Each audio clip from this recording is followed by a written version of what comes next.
चाहिए थे, तो वो भी बात सामने आई है।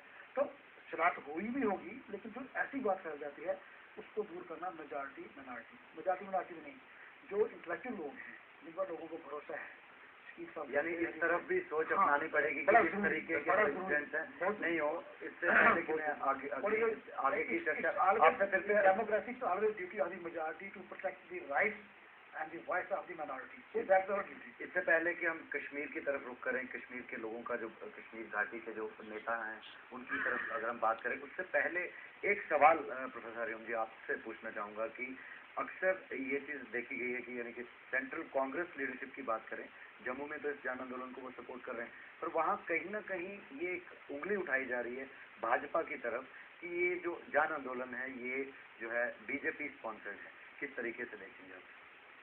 देखिए भाई, कांग्रेस के बारे में कई बार कहता हूँ कि Congress is a party of contradiction. अब वो जयंती नटराजन जी हैं, अभिषेक मनु सिंघवी हैं, और ये मनीष तिवारी, समझ नहीं आ रही कि ऐसा जी क्यों कह रहे हैं। 23 जून के बाद मैंने पहले भी आपसे कहा, हमने बीजेपी के झंडे इकट्ठे करके अपने कमरे में रख दिए हैं।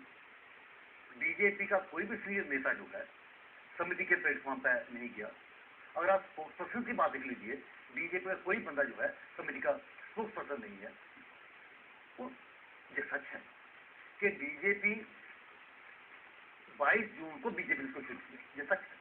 और 22 जून से लेकर 28 जून तक जो है इस मुद्दे को बीजेपी ने उठाया, डिमांस्ट्रेशन की। लेकिन जैसे संघर्ष समिति बढ़ी, हम पीछे हट गए, क्योंकि हम इस मानते हैं ये बहुत बड़ा मुद्दा था और पॉलिटिकल पार्टी जो है, सारी पॉलिटिकल पार्टी इसे सपोर्ट करें।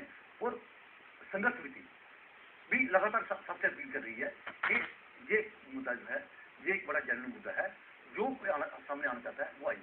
तो बीजेपी सब साथ दे रही है। अब मनीष जी वो क्या बोलते हैं, वो कहते हैं कि ये बीजेपी और हुर्रियत वही जाते हैं। अब भाई मैं उनसे पूछता हूँ कि ये डॉक्टर करण सिंह, ये तो कांग्रेस के, और ये तो कश्मीर सेल जो थिंक टैंक उसके मेंबर हैं, लाल सिंह और ये दोनों और ये दोनों जो है ये एमपी हैं।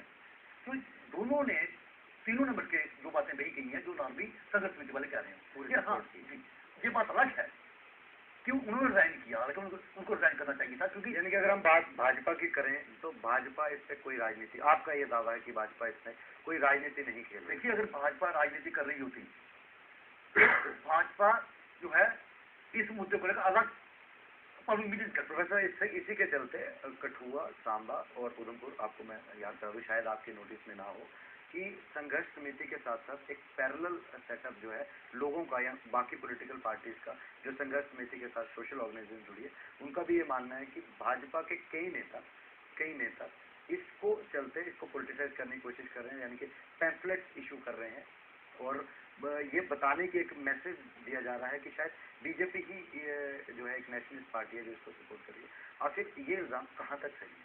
देखिए, ये सच है, मतलब टू एक्सटेंट अभी संघर्ष समिति बनी नहीं थी, लेकिन क्योंकि मैंने जैसे कहा कि 22 से लेकर 28 तक इस मुद्दे को बीजेपी ने उठाया था, और उन्हीं दिनों हमने एक पॉम्फलेट जो था हमने ये सर्कुलेट किया था। और ये पॉम्फलेट हम एक नहीं, हम 5-6 किस्म के बना रहे थे, ये सोच के इलेक्शन आने वाले हैं, और हमने उस पर डिस्क्रिमिनेशन का बनाया, और हमने और मुद्दों को लेकर बनाया, उसकी ऑटोनॉमी के बारे में इसकी इम्प्लीकेशन क्या है, सेल्फ रूल के बारे में क्या है, उसको लेकर हमने इनके पास बनाई थी। लेकिन जब ये समिति ने मामला टेकअप कर लिया, हमने उसके बाद कोई ऐसी चीज है वो कोई डिस्ट्रीब्यूट नहीं की, क्योंकि हमारा जो मानना है कि इलेक्शन जो है आज जो सिचुएशन बनी है, ये हम बीजेपी से एक सेकंड इशू है। कितनी सीटें आए, नई सीटें आए, ये बीजेपी का बिल्कुल मुद्दा नहीं है। बीजेपी का मुद्दा ये है कि लोगों की भावनाएं जो है वो आउटरीच हुई है, और उससे एक ऐसा सिग्नल गया है कि एक खास तरह की सोच जो किसी को अकोमोडेट नहीं करती, जो दूसरी की सोच को जो हेट करती है, तो किसी तरह से उस सोच को न्यूट्रलाइज करने की कोशिश की जाए। तभी हमने लगातार ये कहा है कि बीजेपी जो है वो समिति की जो एफर्ट्स हैं सिर्फ उसको सप्लीमेंट करने की कोशिश कर रही है, जैसे आप कर रहे हैं। जैसे बार एसोसिएशन करें, यानी कि भाजपा का ये सीधा दावा है कि इसमें कोई राजनीति नहीं है, जन आंदोलन जो है प्रायोरिटी है। बात करेंगे कश्मीर इशू के ऊपर। अभी कश्मीर में जो अलगाववादी या पीडीपी की बात करें तो उनका इवन नेशनल कॉन्फ्रेंस का कहना है कि जो कश्मीर इशू जो है, अभी लैंड इशू तो कोई रहा नहीं है, अब कश्मीर इशू को सेटल करने की बात करें, किस तरीके से देखते हैं इस डाइवर्शन को? कश्मीर का इशू जब से सेशन हुआ है ये तब से चल रहा है, ठीक। एक गवर्नमेंट आई, दूसरी आई, सेंट्रल में भी तब्दीली हुई गवर्नमेंट की, तो ये इशू इन्होंने अलाइव रखा। क्यों? क्योंकि यही एक इशू है जिसकी वजह से इनको बहुत कुछ मिलता है। इनकी ब्लैकमेलिंग कैपेसिटी जो है इन लीडरान की वो बरकरार रही। जब भी इनको मौका मिला अपने बच्चे इनके फॉरन में, लोगों के बच्चे मरवा दिए, हजारों लाखों लोग मरवा दिए आज तक, ठीक। हमें गिला ये है मेन स्ट्रीम पार्टी से, क्यों हम पीडीपी का या एनसी का नाम लेते हैं। गिला ये है कि इन्होंने जिन ताकतों को पिछले 6 साल में हमने देखा कि टोटल आइसोलेशन में थी, हाइबरनेशन में चली गई थी, उन ताकतों को इन्होंने प्लेटफॉर्म प्रोवाइड किया। और आज ये अपने घर बैठे, आज जहाँ तो महबूबा मुफ्ती कहे गिलानी की तरह कि मैं पाकिस्तानी हूँ, मैं पाकिस्तान जाना चाहती हूँ, कोई गिला नहीं। फारूक साहब कहें ये बात कि मैं पाकिस्तानी हूँ, पाकिस्तान जाना चाहता हूँ, ये कमरे के 4 दीवारी के अंदर बातें करते हैं। गिलानी में फर्क ये है कि कुछ स्टेज पर करता है, बाकी कोई सोच में फर्क नहीं है।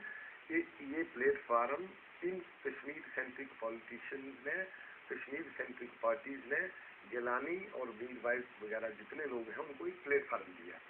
अब सवाल ये है कि एंटी नेशनल मूवमेंट को कैसे डील करना है, वो गवर्नमेंट ऑफ इंडिया जानती है। और गवर्नमेंट ऑफ इंडिया को होश होनी चाहिए कि नो अपीजमेंट पॉलिसी, आज जम्मू की नेशनलिस्ट मूवमेंट है, इसको कैसे डील करना है। यहाँ इनको कदर करनी चाहिए। आज बच्चा औरतें देखें, कितना हम देख रहे हैं टीवी में, कितने लोग बूढ़े निकल रहे हैं बाहर और बाकायदा तिरंगा झंडा लेके, ठीक।